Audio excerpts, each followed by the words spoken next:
تم پر تمہاری مائیں اور بیٹیاں اور بہنیں اور پھوپھیاں اور خالائیں اور بھتیجیاں اور بھانجیاں اور وہ مائیں جنہوں نے تم کو دودھ پلایا ہو اور رضائی بہنیں اور ساسیں حرام کر دی گئی ہیں،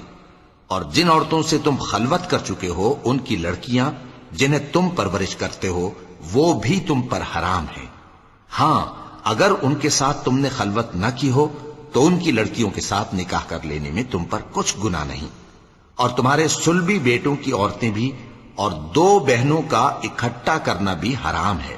مگر جو ہو چکا سو ہو چکا، بے شک اللہ بخشنے والا ہے، بڑا مہربان ہے۔ اور شوہر والی عورتیں بھی تم پر حرام ہیں مگر وہ جو قید ہو کر باندیوں کے طور پر تمہارے قبضے میں آ جائیں، یہ حکم اللہ نے تم کو لکھ دیا ہے، اور ان محرمات کے سوا دوسری عورتیں تم کو حلال ہیں، اس طرح سے کہ مال خرچ کر کے ان سے نکاح کر لو، بشرطے کہ نکاح سے مقصود عفت قائم رکھنا ہو، نہ کہ شہوت پرستی۔ تو جن عورتوں سے تم لطف اندوز ہوئے ان کا مہر جو مقرر کیا ہو ادا کر دو، اور اگر مقرر کرنے کے بعد آپس کی رضامندی سے مہر میں کمی بیشی کر لو تو تم پر کچھ گناہ نہیں، بے شک اللہ سب کچھ جاننے والا ہے، حکمت والا ہے۔ اور جو شخص تم میں سے مومن آزاد عورتوں سے نکاح کرنے کا مقدور نہ رکھے تو مومن باندیوں ہی سے جو تمہارے قبضے میں آ گئی ہوں نکاح کر لے، اور اللہ تمہارے ایمان کو اچھی طرح جانتا ہے۔ تم آپس میں ایک دوسرے کے ہم جنس ہو، پھر ان لونڈیوں کے ساتھ ان کے مالکوں سے اجازت حاصل کر کے نکاح کر لو، اور دستور کے مطابق ان کا مہر بھی ادا کر دو، بشرطے کہ وہ پاک دامن ہوں،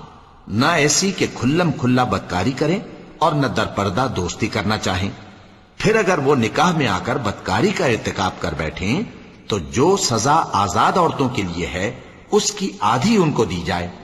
یہ باندھی کے ساتھ نکاح کرنے کی اجازت اس شخص کو ہے جسے گناہ کر بیٹھنے کا اندیشہ ہو،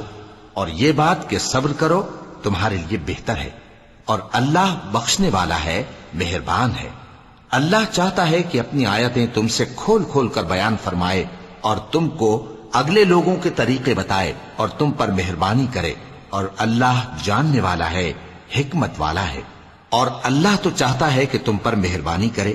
اور جو لوگ اپنی خواہشوں کے پیچھے چلتے ہیں وہ چاہتے ہیں کہ تم سیدھے رستے سے بھٹک کر دور جا پڑو۔ اللہ چاہتا ہے کہ تم پر سے بوجھ ہلکا کرے، اور انسان طبعاً کمزور پیدا ہوا ہے۔